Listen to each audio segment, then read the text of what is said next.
Luxurious. இது நம்ம family. நாடாளுமன்ற தேர்தல் தேதி அறிவிக்கப்பட்டுள்ள நிலையில் தமிழ்நாட்டிற்கு ஒரே கட்டமாக ஏப்ரல் 19ஆம் தேதி வாக்குப்பதிவு நடைபெற உள்ளது.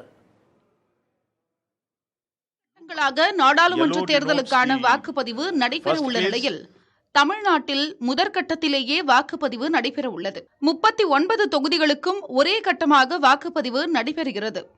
வாக்குப்பதிவு ஏப்ரல் 19ஆம் தேதி நடைபெற உள்ளது. வேட்புமனு தாக்கல் மார்ச் 20ஆம் தேதி தொடங்கி மார்ச் 27ஆம் தேதி நிறைவடையும் என்றும் அறிவிக்கப்பட்டுள்ளது.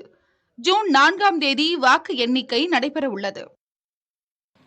Phase 1 will start from 20th March notification, 5 days from now.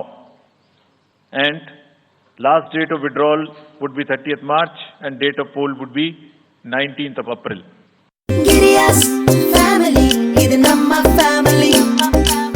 Luxurious. இது நம்ம ஃபேமிலி.